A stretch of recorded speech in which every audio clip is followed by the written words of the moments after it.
I'm good.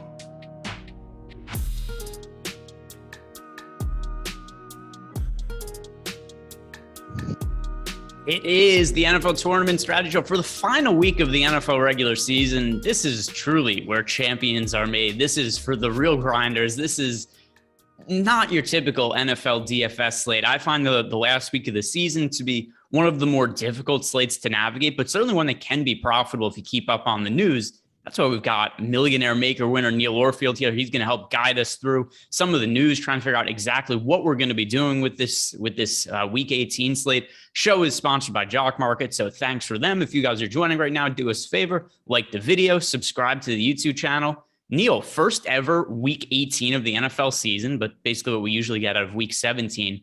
How do you approach this week? Because it's certainly different from other slates. Yeah, I think this is a week where you need to be paying attention to the narratives. You need to pay attention to what teams need, what players need. It's really interesting. I think there are probably games that we can just X out, and there are games that we need to focus on because they're more important. It'll be a fun one to break down. If you don't mind me asking, just right off the top, which teams do you think, and it doesn't have to be specific, just kind of general overview, which teams do you think are the most important to target, and which teams do you think are the least appealing to target, just based on where teams are in the standings and whatnot? The Bills are definitely one that I'll be targeting. The Buccaneers, the Cardinals. Just looking through my list here. The Rams, Saints. The Colts are another one for me also. Yeah, Colts, Patriots even to a lesser extent, but they're an interesting team at least. I think those are some of them. I mean, I'm sure we'll talk about more than just those ones. The Titans also want to win, so yeah, I think there's a lot of teams that we can be targeting. I mean, we maybe I'm overstating that there are a lot of games that you can just avoid, but there are some that we can definitely eliminate and some that we're going to want to focus on more. And the NFL does a pretty good job in terms of the time that they put these games out, because we've seen in the past where it's like, oh my God, this team wins in the 1 o'clock game. This game doesn't matter for the 4 o'clock game because then this team has nothing to play for. But the NFL has done a pretty good job of the schedule. For instance, we've got the Patriots and the Bills both start at 4:20 tomorrow. So the reason that's relevant is because let's say there's a situation where the Bills played early, they win, all of a sudden the Patriots are eliminated from winning the division. They have nothing to play for. But considering that some of the start times are set up where the results of their games is impacted by, like the NFL tried to align those teams at the same time, which is going to be good in terms of motivation. We're not going to have these situations where it's like, oh my God, I have to late swap everything because now this team doesn't need to play its starters. I think that stuff is pretty well sorted out. Anything else you want to just mention? And if it's nothing, that's okay also. Anything else about this slate that you want to mention before we get to the position by position? No, I want to say go Jags because I really want that kneel down game. Yeah, that would be that would certainly be fun. The Jacksonville Jaguars, and who knows, they could have Bill O'Brien coaching them next year apparently. Which how do you improve an already crappy franchise? You obviously go and add Bill O'Brien. And I saw somebody on Twitter say, like, why are we not outraged how poorly run the Jaguars are? Because nobody gives a shit about the Jaguars. Nobody's paying attention. They have no fans. I have one friend who's a really big Jaguars fan. He's from Alaska and for some reason chose the Jaguars as his team. And super excited about Trevor Lawrence. But I think I'm telling him that that they don't deserve his fandom at this point. Yeah, and I mean, the other thing too is, it's Alaska. They don't have internet there, computers, maybe. Right. I don't know. I'm not that familiar, but it's different. It's different levels of technology, so they can't communicate with the outside world. Let's get into some of the quarterbacks now to start. And one guy I want to ask you about just off the top is going to be Taysom Hill, because it's a game that for the Saints, it's more so that Taysom Hill just has so much individual ability from a fantasy quarterback perspective. I don't think he's any good for real life. We look at some of his fantasy totals last 3 starts, 27 DraftKings points, 26. He had a game with 17, one bad game against the Bucs where only had 9, where there's not a lot of fantasy points scored, but he's relatively cheap this week. And due to his rushing upside, I do think he's a pretty safe play at quarterback, where it's a slate that's really difficult to find stacks. How do you feel about Taysom Hill? Because he is a quarterback I'm getting to quite a bit in my initial build. Yeah, so I haven't built anything yet, but he's definitely a quarterback that I will be targeting. In the boom bust duel, he looks great. We have him projected for 6.9% ownership, but optimal 12% of the time. They need the win.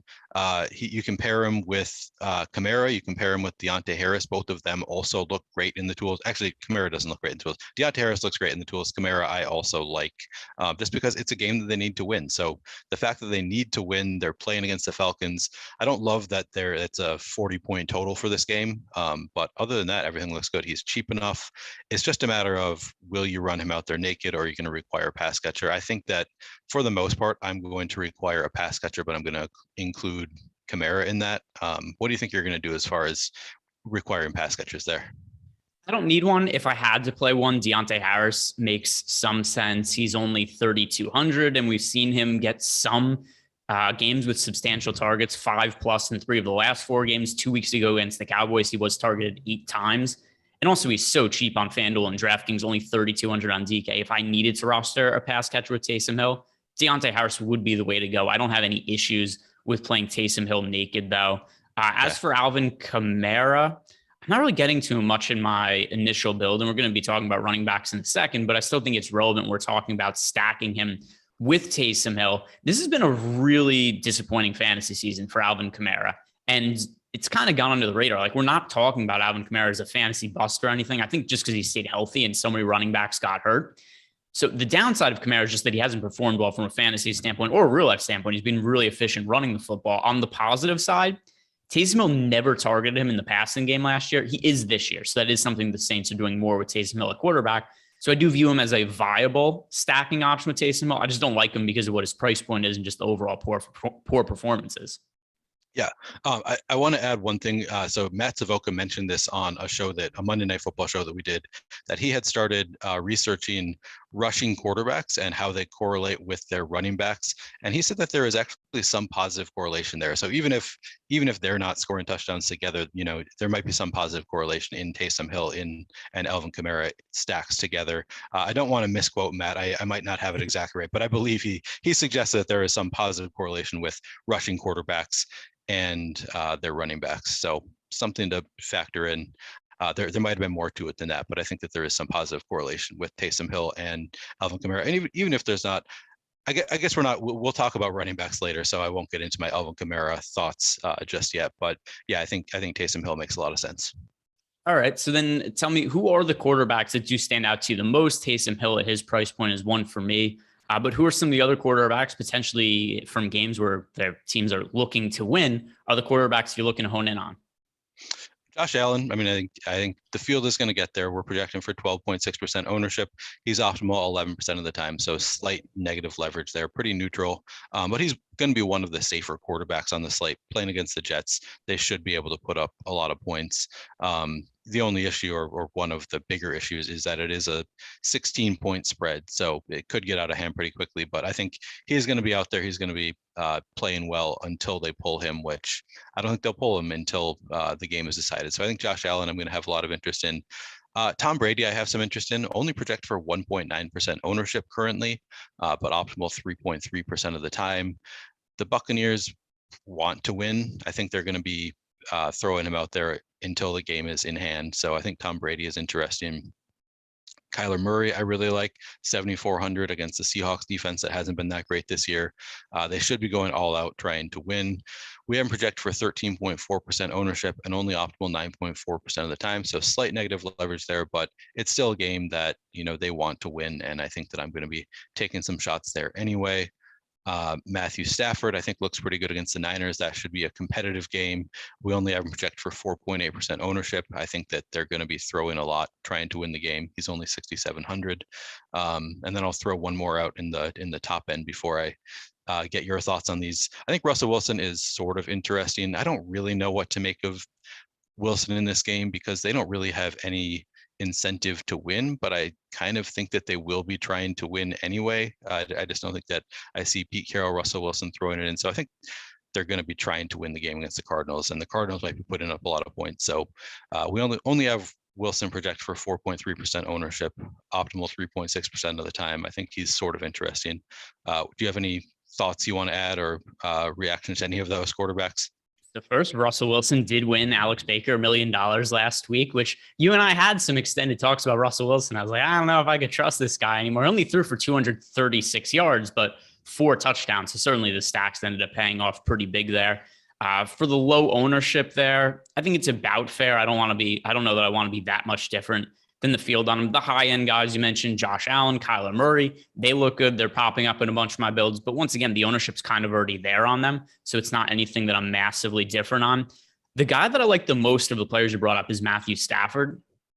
And I was really high on Stafford last week. And I know that people were bashing on Twitter and be like, look at Stafford's been terrible down the stretch of the season.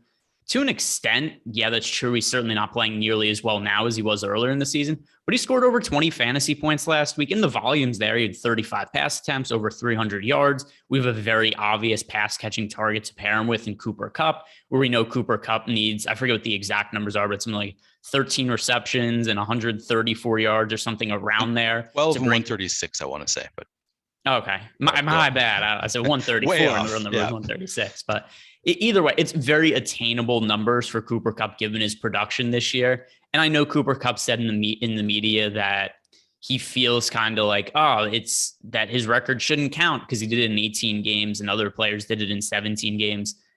But with that said, the Rams still looking to win this game, and the optimal way to win the game is to get the ball to Cooper Kupp. And everybody else on the Rams seems excited to get Cooper Kupp the record, even if Cooper Kupp isn't as much. So I look at Matthew Stafford as being somebody with a lower ownership that's worth getting to. Somebody else that's going to be pretty important to me is Tyler Huntley. Matchup against the Pittsburgh Steelers, a game that the Ravens are certainly looking to win. Lamar Jackson is once again out. Pretty disappointing end of the season for the Ravens because they looked like real Super Bowl contenders. Then Lamar Jackson gets hurt and just kind of the wheels fall off down the stretch here, where losses to Cleveland, losses to Green Bay, losses to the Rams. Difficult matchups, but still games that I think they would have had certainly a better chance to win if they had Lamar Jackson in. But you look at Tyler Huntley and his numbers, it's kind of like a poor man's Lamar Jackson, where you're not getting the most efficient passing numbers, but pretty good rushing totals. So the last couple of weeks, 7 carries for 54 yards. The week before that, 13 carries for 73 yards and a couple of touchdowns. So I look at Tyler Huntley pretty similarly to Taysom Hill, 5,700 for Huntley on DK, 6,200 for Taysom Hill. I don't need to pair them with a pass catcher, although I certainly do like getting to, say, like Mark Andrews with Tyler Huntley. But the rushing upside for a cheap price, I think, unlocks a lot for this particular slate. Yeah, I think Tyler Huntley makes a lot of sense. We are projected for 8.4% ownership, so not getting out of hand there. Obviously, we're going to want to pay attention to where that goes tomorrow. But yeah, for 5,700, I think that's a good call. I didn't actually write him down on my sheet because we currently have him projected for optimal lineup rate of 0.1%. But that's obviously, I think that was probably when they were assuming Lamar Jackson was in or something, because it's going to be higher than that. So I think that's a good call. Yeah, so I do think I really like going cheap at quarterback this week, and maybe even willing to play more of the quarterbacks naked than I normally would. We've got these cheap QBs with rushing upside, and then we have high-end targets that I really do like getting to. Cooper Kupp, Jonathan Taylor we'll talk about when we get to running backs, and I think that's one of the easier ways to get to these guys is going cheap at QB. Is there anybody else at the position that you want to talk about here? Yeah, I mean, so I mentioned that I have some interest in Mac Jones. He's just projected for 2% ownership in a game that they're going to want to win. Their projected or their implied team total is 23.25. So on a slate where there's not going to be a lot of scoring, I think I have some interest there. Carson Wentz, you might have mentioned Carson Wentz earlier, but against the Jaguars in a must-win game, I think he's at least somewhat interesting. Ryan Tannehill, kind of the same boat, project for 7.0% ownership, but 8.4% optimal in a game that they need to win. I have some interest there. One place that I'm struggling is the Vikings-Bears game, because both teams are eliminated, but I kind of am expecting them to just try to win. So I have a little bit of interest in both Kirk Cousins and Andy Dalton, but not in any massive way that I'm going to be going way over the field, I don't think, on either of them. And then Matt Ryan, he looks great in the boom bust tool, only projected for 0.8% ownership, but optimal 5.1% of the time. The Falcons are eliminated. Matt Ryan is the kind of player that you might expect to sit in a game where his team is eliminated in week 18, but we are expecting him to play the full game against the Saints. So I might play a little bit of Matt Ryan as well. So I don't have any lineups with Matt Ryan in my current build. He has not scored over 14 fantasy points since week 9. And that was a game against the Saints. But even with that said, the game this weekend Saints, it's a pretty low total at 40 points. There's only one game with a lower total on the slate. The only game lower is the Cleveland Bengals game. That's where the Bengals are kind of expected to rest almost everybody there. So with that in mind, the low total in the game and just Matt Ryan not being effective as a fantasy quarterback as of late, it's hard for me to really see the upside, but he's less than 1% owned. So if you're saying you can get to a few shares of him to get overweight to the field, I don't have any real issue with that. I just don't think I'm going to be there personally. To be honest, I don't know that I will either. I just thought I had to mention him because he's optimal 5.1% of the time currently. That's good enough that I feel like it's worth mentioning. I don't know if I'll get there. Maybe just a few shares. Actually, one more that I want to add now. Sam Darnold. Just because DJ Moore looks so great in the tool, Sam Darnold also looks pretty good. Project for 1.4% ownership, optimal 5.3% of the time. I don't know. Do you think maybe they still want to see what they have in Sam Darnold to some extent? I mean, he hasn't played that many games this year for the Panthers, so it's possible that they want to see what they have in him. The Buccaneers are playing to win, so they're probably going to be putting up a lot of points. Maybe the Panthers are also going to be throwing a lot, and Sam Darnold's only 5,000, can do a little bit with his legs. We have him projected for 1.4% ownership, but he's optimal 5.3% of the time.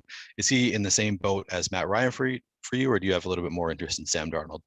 I'm more apt to get to Sam Darnold. I actually played him in a few, not like a massive amount, but I had like 3% Sam Darnold last week. It didn't go well, but it was 3%. So whatever. You talked me into him too last week, by the way. Yeah, he was absolutely horrific last week. But on the positive side, he threw the ball 26 times. We know he is rushing upside. And just to reiterate some of the exact same things I said last week about him, he showed actual upside at the start of the year. You go back to week 1 to week 4, he scored over 20 fantasy points 4 weeks in a row. He had 5 rushing touchdowns over that stretch.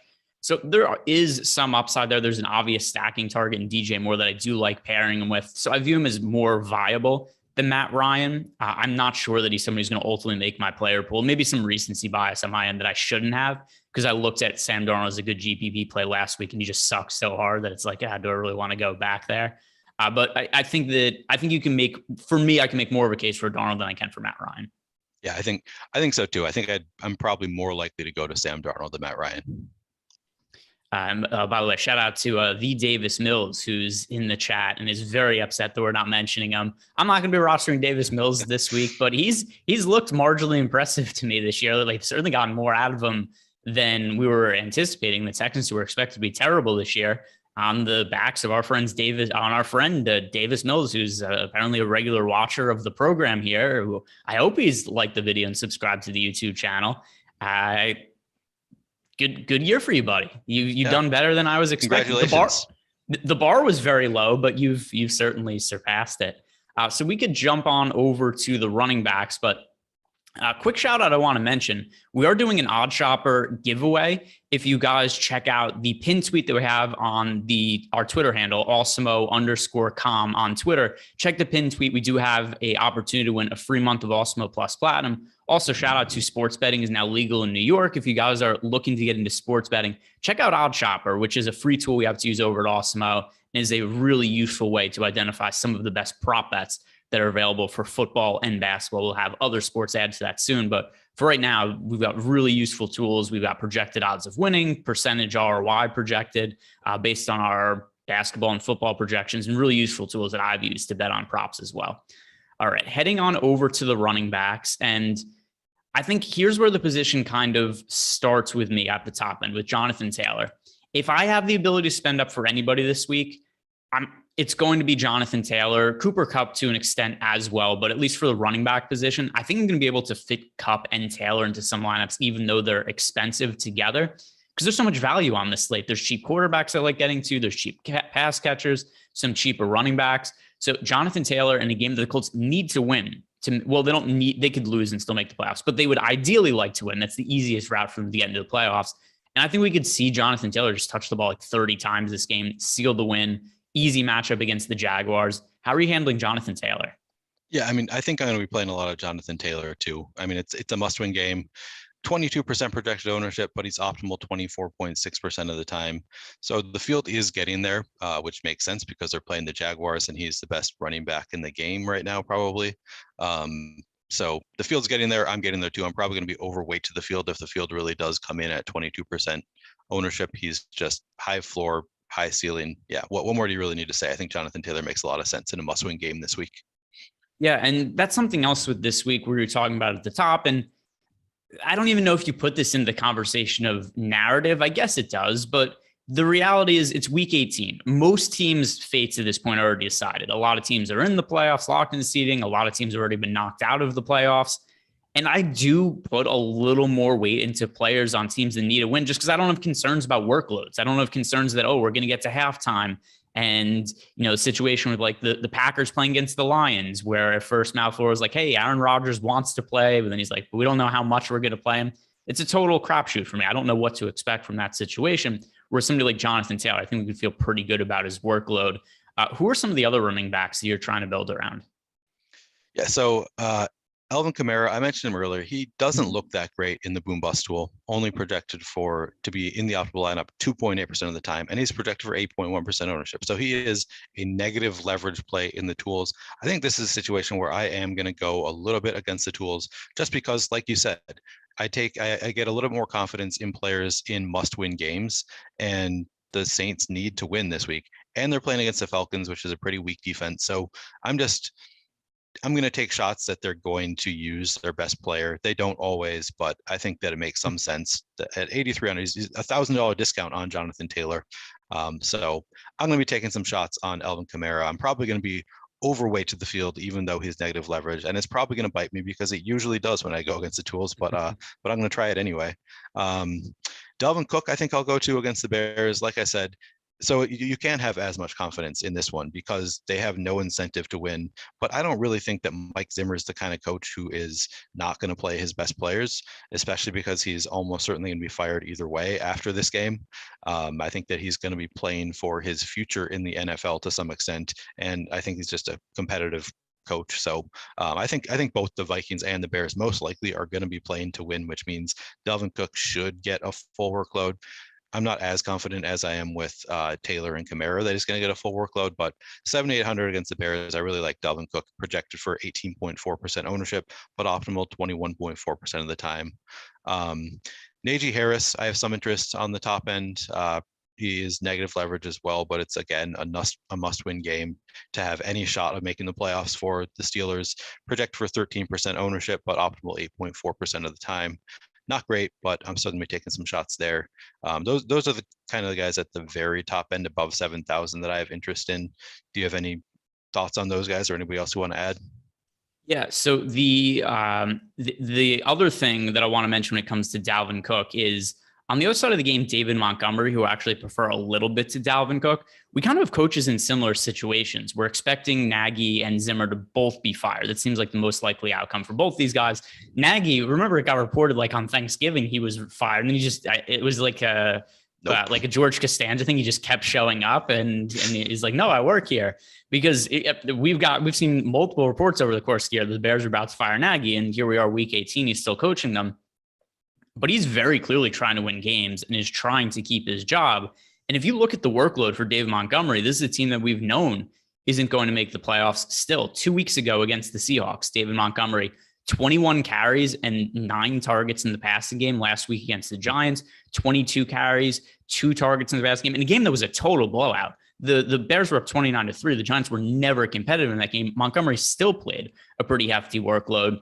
So I feel pretty good about Montgomery this week at a upper mid-tier price point on DraftKings and FanDuel. So I like getting to him as my favorite mid-range running back. And, you have to be a little bit not comfortable feeling when you have a game and just a team that doesn't matter at all with a running back. But it doesn't seem like that's going to slow down Montgomery, considering the Bears haven't been playing for anything for a while and they're still giving him big touches.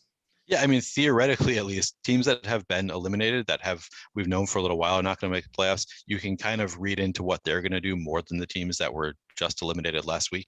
And the Bears are an example of that, where we've kind of known that they're not going to make the playoffs. So yeah, I think that makes some sense to go to David Montgomery. He doesn't look great in the boom bust tool, projected for 16% ownership, but optimal 4.8% of the time. I think that'll change by tomorrow.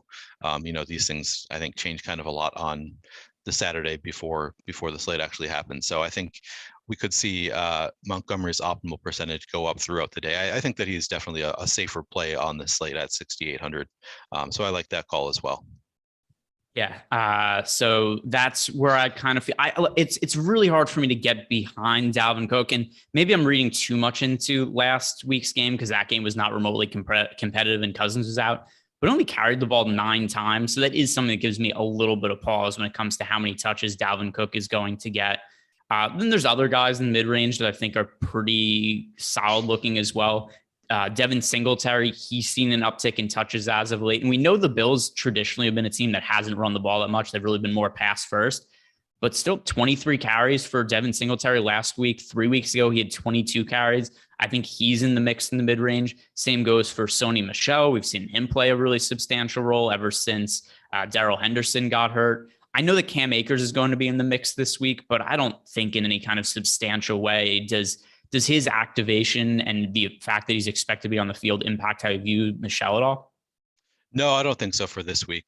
I've been drafting him like crazy in playoff best ball because I think that by the playoffs he might have more run, but I would be kind of surprised to see him come back and have a real workload in his first week back. So yeah, I think I'm going to be playing some Sony Michel, who looks great in the tools, projected for 13.7% ownership, optimal 18.2% of the time. And he's been playing well. So why would they go away from Sony Michel right now? Unless they really think that Cam Akers is fully back and is the better back. There's, I guess, some possibility there, but I don't think it's the most likely scenario. I think I'm going to be treating Sony Michel like he's the main back for this week. I agree with you. Devin Singletary looks great. James Conner, if he is in, looks great. It's just he's questionable. He's projected for 11.6% ownership, optimal 19% of the time, must-win game. He's only 6,300. Chase Edmonds is out. So I think James Conner is the kind of guy who, if he's playing, I think James Conner is going to look really great. If he's not, then I think I'll have interest in Benjamin, I think would be the next man up. Do you think you're going to be playing any Cardinals running back? It's going to depend on some of the news here. I kind of think that James Conner is more likely to play than sit this week. Obviously, if he's out, there's no Chase Edmonds, so that would change things. But it's kind of a fence-sitting answer here. But my gut feeling is that Conner ends up playing. If he doesn't, then yes. Okay. So if he does not play, then you'll have more interest in Benjamin than you would in James Conner if he does play. Is that what I'm hearing? Yeah. So right now, Benjamin, only 4,000 on DK, and obviously that's a really cheap price point. I think he's going to get the bulk of the carries if Conner is out, but my expectation is that Conner plays, and this is a game that the Cardinals have a chance to win the division if they win today's game. So I think they would prioritize number one Conner pretty heavily, but I also think they would give Kyler Murray a pretty big workload, both in the run game and then possibly upping his pass attempts too, now that we've seen him back for a little bit. So if Conner plays, I don't think I'm going to really be getting to Benjamin, but certainly will if Conner's out. Okay. Yep. I think I'm in the same boat. I think I'm going to be playing some Conner too if he does play. And I feel like we need to talk about Antonio Gibson, yes, who looks really great in the tools. I suspect that his ownership is going to come up. Currently projected for 15.6% ownership, but optimal 31.9% of the time.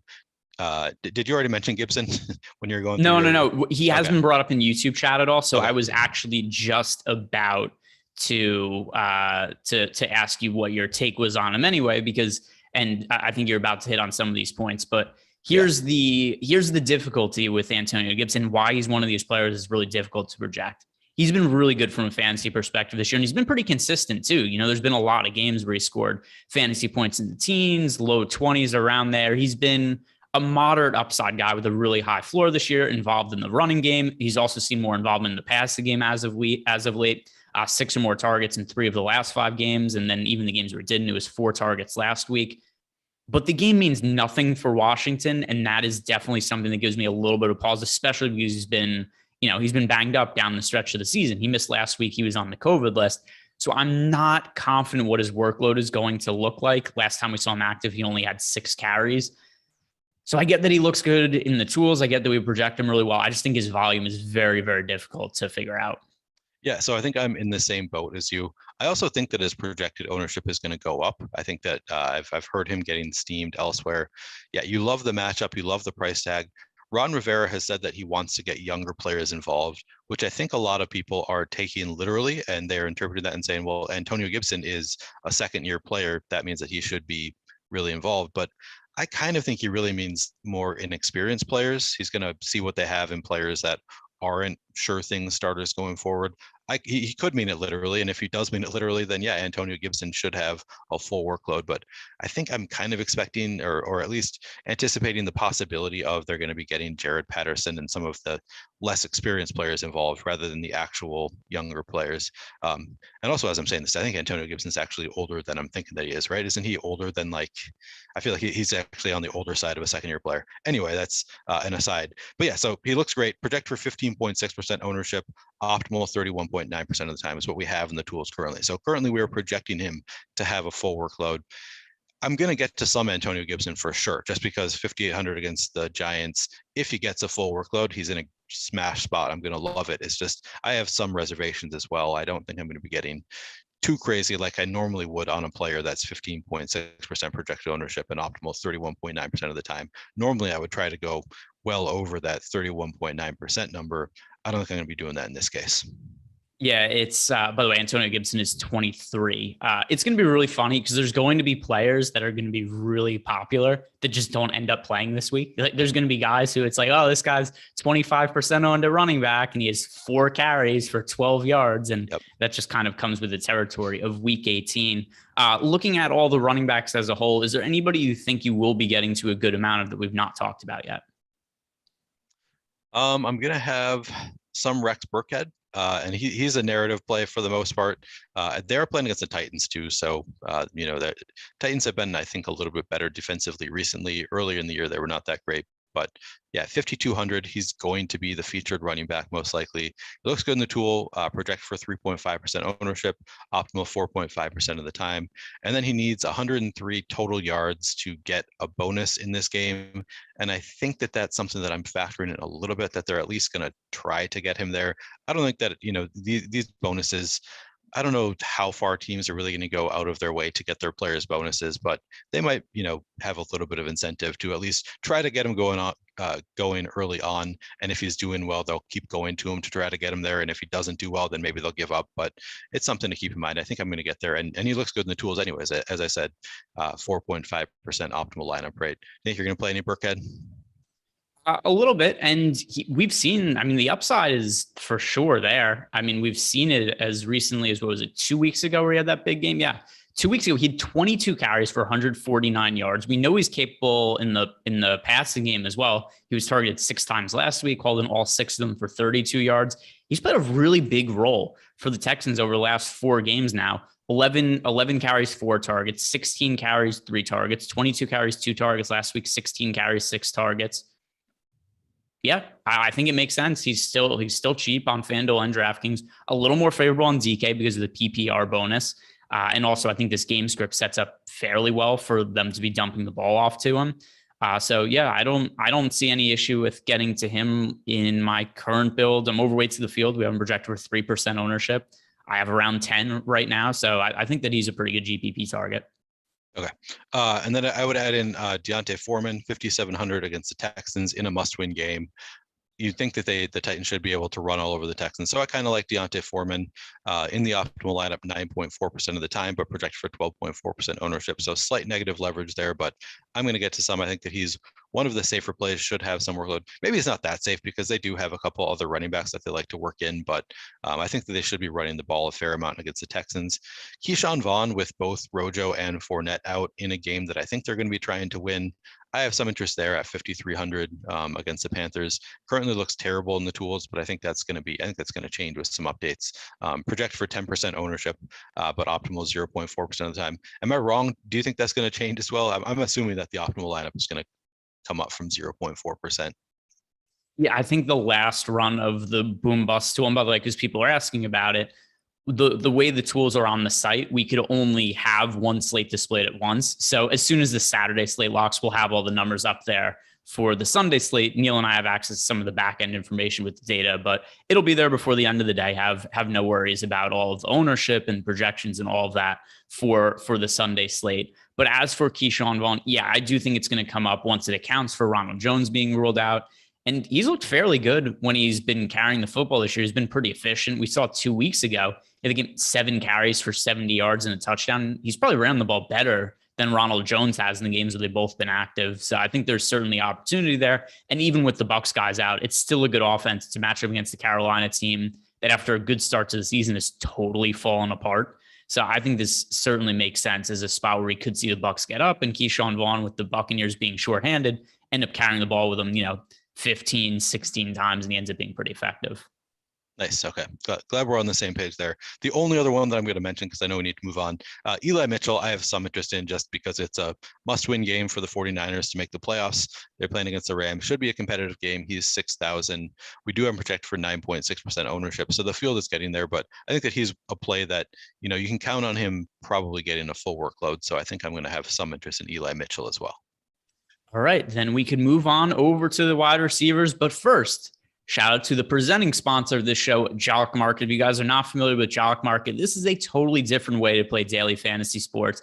There's no salary cap. You don't have to worry about positions or lineup constructions. It's basically a stock market for athletes. So there's an IPO period where you bid on the players.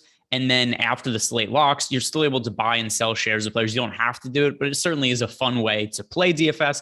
Totally different. We do some shows on it after NBA Live Before Lock once or twice a week. We're doing some buying and selling of players as the games are going on. And Eric and I are watching the games. Eric's tilting his face off, and it's fun. You guys should check those out and watch them from time to time. Also, what you guys should do if you're signing up at Jock Market for the first time, download the app and sign up using the promo code Awesemo. You get up to a $50 bonus on your first deposit. Also, Jock Market has a first market guarantee. So if you're playing for your first time on Jock Market, they'll refund any losses on your first NFL or NBA slate up to $100. So you get that $50 deposit bonus, you get $100 right there, and then you're playing with it for free on your first slate. So certainly good ways to take advantage and check out Jock Market. Moving on to the wide receiver position. And let's start by talking about Cooper Kupp. And like I said before, there's enough value on the slate that I get that Cooper Kupp is pricey on FanDuel and DraftKings. There's the narrative there about him potentially being able to break the single season receptions and yardage records. Given that there are cheaper players we get to, I don't think it's all that difficult to get to Cooper Kupp this week. One question I'll ask you, though, if you could only roster one of Jonathan Taylor or Cooper Kupp in a single entry lineup, who would be your priority for this week? I think it would be Jonathan Taylor. He looks a lot better in the tools. He's positively leveraged. Cooper Kupp is negatively leveraged. So I think if I had to choose one, it would probably be Taylor against the Jaguars. But like you said, you can probably play both of them, and I'm going to be doing a fair amount of that as well. Who would you choose between the two of them? It's Taylor for me this week on both slates, both sites. If you remember last week, I'd said I prefer Jonathan Taylor on FanDuel. I prefer Cooper Kupp on DraftKings.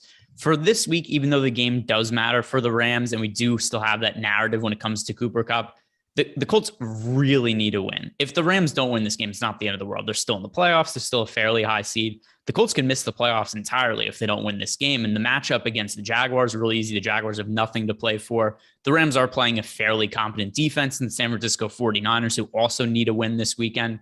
So I just look at the matchup as being so much easier for Jonathan Taylor that he could go absolutely nuts this week, and it wouldn't shock me whatsoever. So I'm going to be trying to get to both of them, but a little bit higher priority for me on Jonathan Taylor. Yeah, I'm in the same boat, and they both are playing for incentives. They're both somewhat unrealistic. I mean, not unrealistic, but they would both have to have ceiling games to reach their incentives. Jonathan Taylor needs 266 yards to get to 2,000 for the season. Pretty unlikely. I don't think that's something they're going to be forcing in a must-win game, but they might be going to Jonathan Taylor anyway, so it's possible. And then Cooper Kupp needs 12 receptions for the reception record and 136 receiving yards for the receiving yard record. Do you factor that in at all, that they need these incentives? To an extent, I think here's why it's really hard. Some teams really prioritize it and try to get the players, those receptions, the targets, whatever. The Antonio Brown situation that could have been based on incentives last week. That was one of the most bizarre things we've ever seen. Like, Antonio Brown is a chalk play on the slate, and he takes his clothes off and leaves in the middle of the game and just goes home. So maybe that was something that played into the narrative of the contract extension, but it worked the other way. He was like, I want to get these bonuses, and you aren't giving me the ample amount of targets to get them. Screw you guys, I'm going home. And so it's just one of these things where I think you can look at it in hindsight and be like, based on the results, it seems obvious after the fact. It's hard for me to put too much weight into it beforehand. So the short answer is I don't know. And I think it's a case by case basis, and it's hard to project ahead of time. Yeah, I'm with you. I do factor it in sometimes, but I don't always. So for me, it's the ones that are more realistic. So Stephon Diggs needing 6 receptions for a $1.5 million bonus. I'm factoring that in. I think they're more likely to try to get Stephon Diggs the ball, to force feed him the ball a little bit more, even in a must-win game, just because that is within the realm of possibility. I mean, it's likely that he gets there anyway. I think it's less likely that he doesn't get to 6 receptions now because he has this bonus on the line than it would be in some random game where things could just get away from them. They might just, start running the ball out at the end. I think if he has 4 receptions in the fourth quarter and they're up 3 touchdowns, I think they leave him out there to let him get to 6 receptions. But in general, a lot of these, especially the ones that are more unrealistic, I don't really factor them in at all, because I don't think that there's any way that the Colts are like, well, we need to win this game, but it's also really important that we get Jonathan Taylor to 266 rush yards. So I think I factor them in a little bit, but it's not something that I really prioritize, except for in the cases where a player is really close. Then I think I factor it in a little bit more. Yeah, I mean, it mattered to me a little bit for Cooper Kupp last week, and Cooper Kupp just plays well every week. So I've tried to get to Cooper Kupp every single week the entire season. That's never it's never anything that's really any different. Here's somebody that I just kind of like in general this week. We talked about him a little bit before, and I think you're going to be on the same page. DJ Moore. And I get that he was not great last week from a production standpoint. He had 3 catches for 29 yards. But you look at the targets for him, 8 targets. And even with some of the poor quarterback play for the Panthers, between Cam Newton and Sam Darnold being in and out, PJ Walker has taken snaps at times. We've seen a lot of targets go to DJ Moore. Last handful of games, 10, 10, 11, 11, 8 targets. I like that kind of volume on a guy who's relatively low owned, at least lower owned than I think he should be. And with a reasonable price point on both DraftKings and FanDuel, I really like DJ Moore in the mid-range. At the very least, we're going to win a lot of Sklansky bucks. I'm going to be playing DJ Moore too. Yeah, he's projected for 13.7% ownership, but he's optimal 26.8% of the time. I really like that in a game that they don't have any incentive to win, but they have shown us that they're going to keep playing anyway. So I think they're going to be trying to put up a fight against the Buccaneers, and they're going to need to put up points to keep up with the Buccaneers most likely. So yeah, I think DJ Moore he's one of the most positively leveraged wide receivers on the slate for sure. I don't know if he's the top, but I'm definitely going to be getting to there a good amount. Yeah, I think so. In the current build I have, he's my most rostered wide receiver, and I think there's a pretty good chance that ends up holding into tomorrow. How are you handling some of these other high-priced wide receivers? They're picking up some ownership. We've got, AJ Brown is expected to have double-digit ownership. Justin Jefferson is projected for over 20% ownership. How do you look at some of these guys who, AJ Brown, the game matters. Justin Jefferson, the game doesn't matter, but he's obviously supremely talented. Are there any other high-end wide receivers outside of Cooper Kupp that you're going to try to prioritize? Yeah, so another one that I have some interest in, even though he doesn't look great in the tools, is Deebo Samuel. So similar to Alvin Kamara, I like that they need to win the game. And he plays a little bit better with Jimmy G. I like that.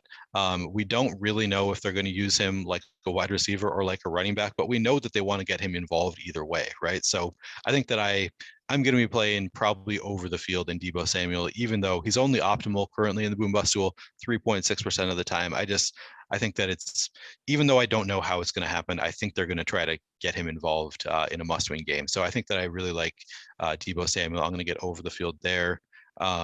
Justin Jefferson, as you mentioned, they don't have any incentive to win, but I think they're going to be playing to win anyway, most likely. And he's a pretty neutral play, projected for 20% ownership, optimal 19.5% of the time. My guess is I'm going to be close to the field on Justin Jefferson. Just the Bears defense is vulnerable. I like him. I mentioned earlier that I really like the Bills this week. They're going to be without Emmanuel Sanders, so they're going to be condensed. They're usually condensed to about 3 receivers and a tight end. Stephon Diggs, I think, is obviously, as we're talking about the top end receivers, Stephon Diggs looks good. He looks good in the tools, 9.6% projected ownership, optimal 10.4% of the time. As I mentioned, he needs 6 receptions for a $1.5 million bonus. So I'm factoring that in. I'm not factoring in as much. He also needs 231 receiving yards for another $1.5 million bonus. If you want to factor that in, go ahead. I think that he's a really solid play either way, because I think that they need to win this game. Stephon Diggs is their best receiver. I think that he's a really solid play against the Jets. And then Mike Evans, I think, also looks pretty good. I mentioned earlier, I'm going to play some Tom Brady. I think that they're going to want to win the game. Mike Evans is their clear alpha receiver, projected for 3.1% ownership, optimal 7.6% of the time. He also needs 54 receiving yards to get to 1,000 receiving yards for the 8th straight year. He already has the record there in number of years in a row with 1,000 receiving yards. I think they're going to get him there. And I'm expecting them to play this game to win. I don't know that that's a sure thing, but I'm going in expecting the Bucs to try to win this game. So I think I'm going to play some Mike Evans as well. And then I'll cut off at 7,000, I guess. Yes, I also have interest in AJ Brown in a must-win game against the Texans. I think I'll be going there a fair amount as well. He's projected for 12.4% ownership, optimal 14.7% of the time. So yeah, I have interest there as well. Any of those players that you want to highlight or that you're eliminating from your pool? I'm a little skeptical on Deebo Samuel just where the price is. And to your point, are they going to get him the ball? Yeah, for sure. It seems like they're going to do it one way or another. I just hate the games where it's like, hey, Deebo Samuel gets 2 targets. We're going to run the ball with him 8 times. And it's like, well, I hope 2 of those 8 go for touchdowns. We've seen him get there in that manner a couple of times this year. But I look at some of those games in hindsight. It's like, was Deebo Samuel really a good play when he was 8,000 and he had 2 targets? He caught one of them for 16 yards, and then he had 6 carries for 66 yards and 2 touchdowns.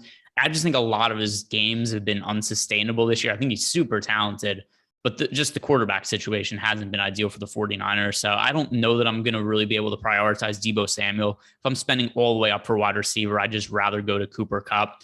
I'm on board with you with Mike Evans, though, because you look at the Tampa Bay Buccaneers situation, and obviously no Antonio Brown anymore. There's no more Chris Godwin.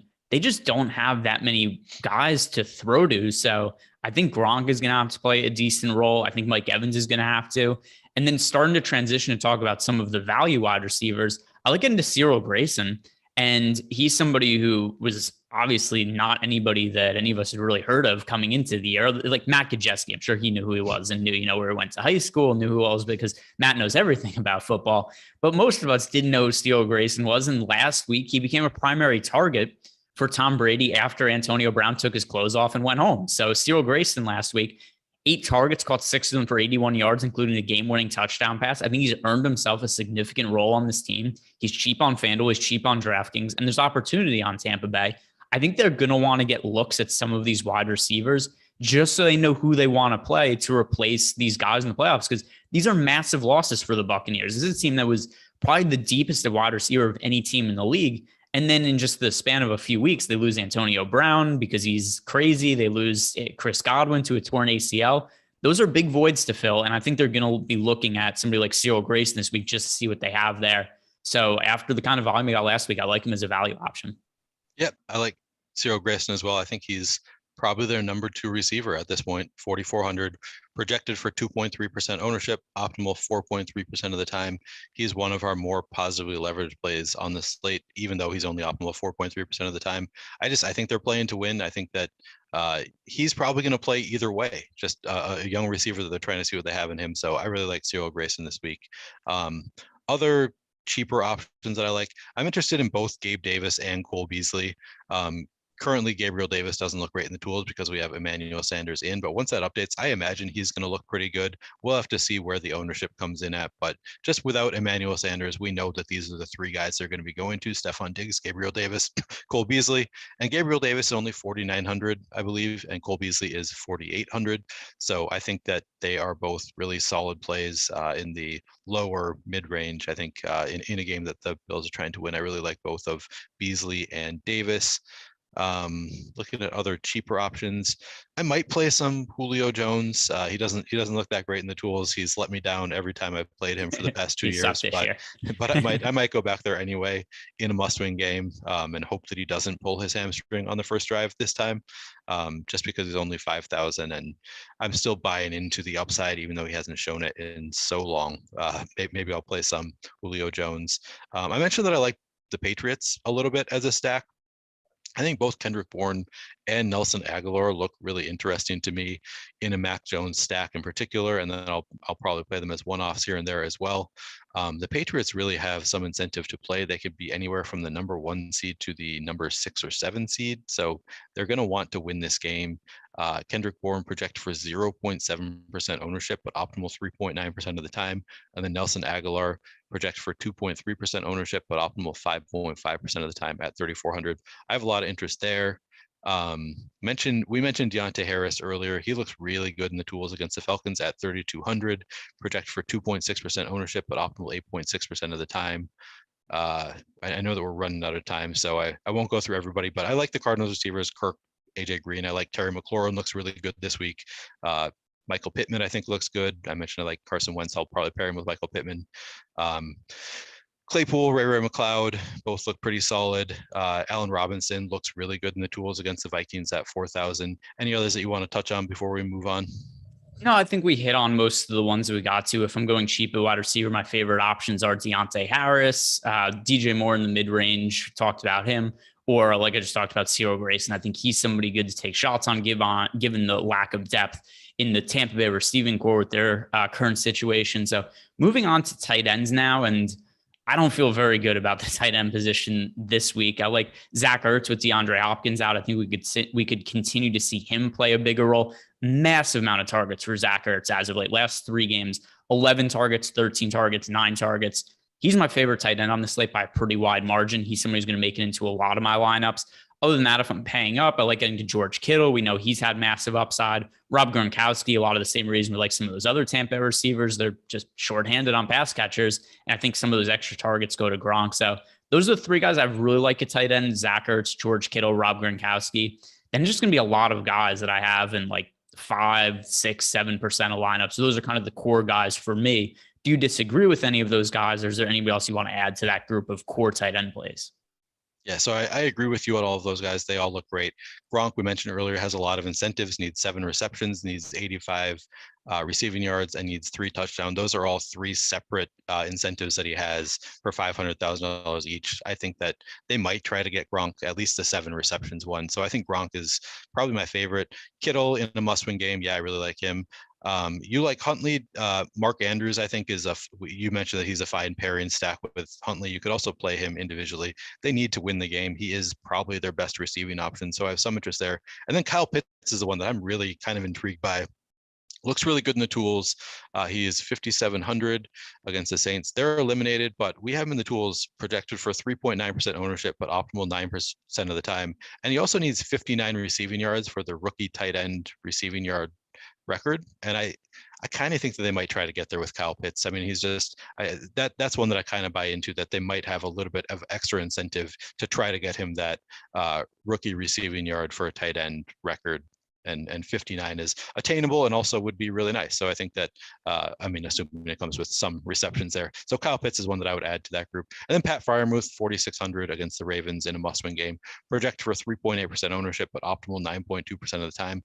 I would add him as somebody that is in my core. But yeah, I think that pretty much does it for my core. Yeah, I get to see the logic for Pitts. I'm a little concerned though with all they have invested him in draft capital and how they want him for the future. And he's not healthy right now. He's dealing with a hamstring issue, and we know how hamstring issues have treated the Falcons and Julio Jones over the years. Something you already said. You hope that Julio Jones doesn't pull his head. Like Julio Jones had a million hamstring injuries during the time he was in Atlanta.